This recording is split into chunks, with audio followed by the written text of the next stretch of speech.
James had been driving trucks for nearly 15 years. He'd seen it all: drunk drivers, road rage, and the occasional deer darting in front of his headlights. But nothing compared to what happened on that one lonely night. It started like any other haul. A last-minute job came through from a dispatcher he didn't recognize. The details were vague. Pick up a shipment from an old warehouse outside of town and deliver it to an address several hours away. The pay was unusually high, but James wasn't one to ask questions. A job was a job. By the time he arrived at the warehouse, the sky was pitch black, the air heavy with the scent of rain. The building was abandoned-looking, its windows shattered, but the loading dock lights flickered on as if expecting him. A single man stood there, dressed in a dark coat and hat, his face obscured by shadows. "You're late," the man said, his voice flat. "Didn't realize I was on a schedule," James muttered, stepping out of the truck. "What am I hauling?" The man didn't answer. Instead, he gestured toward a single, large wooden crate, already positioned on a pallet jack. It looked old, reinforced with thick iron bars. There were no markings, no labels, no stops. "No looking inside," the man instructed. James hesitated. He'd transported some weird things before, but something about this felt off. Still, the money was too good to pass up. He sighed and rolled the crate into his trailer. As soon as it was inside, the man handed him a folded slip of paper. "That's the address," he said. Then, without another word, he vanished into the darkness. James climbed back into his truck, glancing at the paper. There was no name, just a location deep in the mountains, far off any highway he'd ever traveled. His gut twisted, but he shook the feeling off and started the engine. An hour later, the GPS recalculated again. The destination was close. James's pulse hammered as he reached a clearing. There was no house, no warehouse, just an empty dirt lot. The only sign of civilization was an old wooden signpost. Weathered and cracked, it bore a single word. James stared, his hands trembling. The job was over, but the trailer was empty, and James knew deep down that whatever had been inside was out there now, watching, waiting, and he had been the one to set it free. For the first hour, everything was normal. The highway was empty, the radio played softly, and the rumble of the truck was steady. But then, things changed. The GPS glitched, recalculating over and over, insisting that he take a narrow road that wasn't even on his paper maps. The further he drove, the more isolated the road became. No street lights, no signs, just endless trees pressing in on both sides. Then the noises started. At first, it was just a faint scraping from the trailer. Probably just the crate shifting, he told himself. But soon the sounds grew louder, scratching, knocking. Then, a whisper. "Let me out." James's grip on the wheel tightened. He turned up the radio, trying to drown out the sound. But the voice only grew stronger. "You shouldn't be here," it murmured.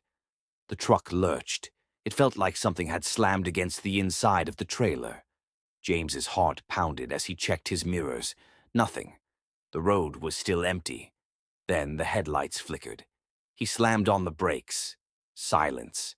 Shaking, he climbed down from the cab and approached the trailer. The air was thick, the forest around him unnervingly quiet. He hesitated, hand on the latch. He wasn't supposed to open it. But then he heard it again, louder this time. "Help me." Against his better judgment, he unlatched the door and pulled it open. Inside, the crate was splintered apart, as if something had clawed its way out. But the trailer was empty. James stumbled back, his breath coming in short gasps. That was impossible. He had locked it. He had seen the crate intact just moments ago. A cold wind rushed past him, carrying with it a whisper right by his ear. "Keep driving." James didn't need to be told twice. He bolted back to his truck, slamming the door shut, and floored it. The road twisted and turned, but he didn't care. He just wanted to get away. James had been driving trucks for over 15 years, and nothing surprised him anymore. Hauling cargo across lonely highways in the dead of night had become second nature. But tonight's job was different. It started with a call from his dispatcher offering him triple the usual pay for a last-minute delivery. The only catch? No stops, no questions, and absolutely no looking inside the cargo. James didn't like sketchy jobs, but the extra cash was hard to refuse. The pickup location was an old warehouse on the outskirts of town. The place looked abandoned, windows broken, rusted metal doors barely holding together. A single flickering light illuminated the loading dock, where a tall man in a dark coat was waiting. "You're late," the man said, his voice emotionless. James just nodded and leaned against his truck, lighting a cigarette. "Let's get this over with." The man stepped aside, revealing a large wooden crate, secured with thick iron reinforcements. James had hauled plenty of weird cargo before, but this one felt different. The air around it was unnaturally cold. "No stops. No looking inside," the man said again, placing a folded piece of paper into James's hand. "Deliver it exactly to this location. Do not deviate from the route." James unfolded the note. It contained an address deep in the mountains, a place his GPS struggled to find. He sighed, flicking his cigarette away. "Fine, let's load it up." An hour into the drive, the highway stretched into nothingness, surrounded by thick woods on both sides. His truck was the only vehicle on the road, and the only sounds were the steady hum of the engine and the occasional chirp of distant night creatures. Then came the first noise, a faint scratching from inside the trailer. James frowned, glancing at his rearview mirror. Maybe it was just loose cargo shifting. He turned up the radio, trying to ignore it. But the scratching became louder. Then a whisper. "Help me." James's grip on the steering wheel tightened. He must have imagined it. He turned off the radio and listened. Silence. Just the hum of the tires on the road. Then, bang. Something slammed against the inside of the trailer, shaking the whole truck. James cursed under his breath and checked his mirrors again. The fog was getting thicker, and his GPS screen glitched, the route recalculating over and over. The whispering returned, this time clearer. "You shouldn't be here." James's heart pounded. He'd hauled strange things before, illegal goods, sensitive cargo, but this felt different. Something inside that crate was alive, and it wanted out. A loud thud came from the trailer. James swore and pulled over on the side of the empty road. His breath was heavy and his hands shook as he grabbed a flashlight. He stepped out into the cold night air. The mist was unnaturally thick, swirling around his feet as he made his way to the trailer. His fingers hesitated over the latch. "Do not open it," he whispered to himself. Another whisper drifted from inside. "Please, help me." James took a deep breath and yanked the latch open. The crate was still there, but the iron reinforcements were bent.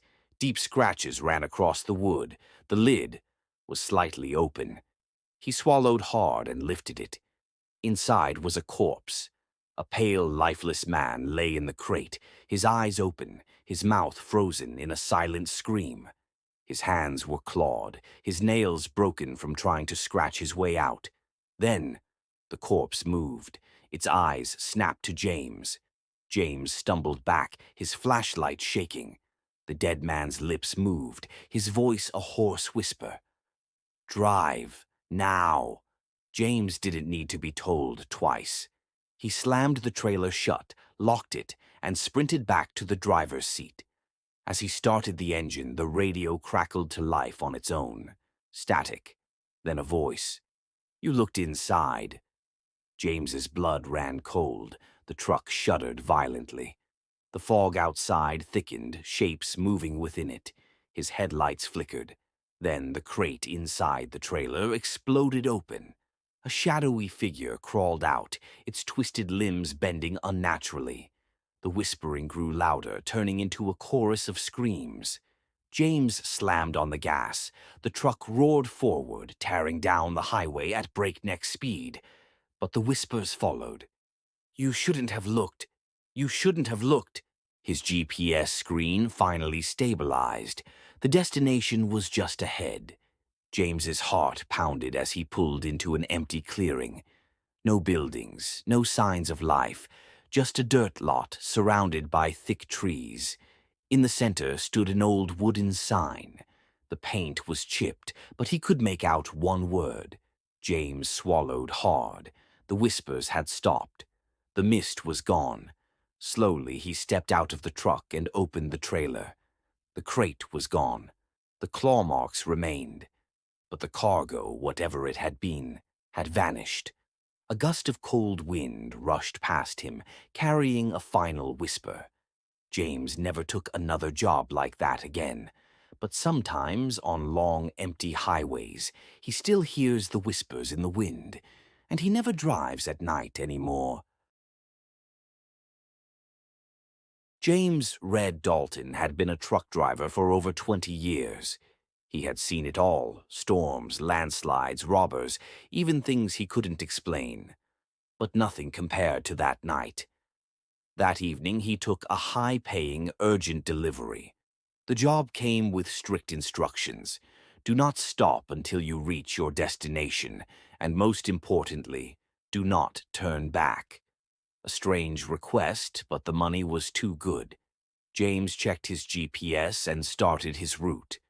The road stretched through mountains, empty and quiet, no towns or rest stops for miles.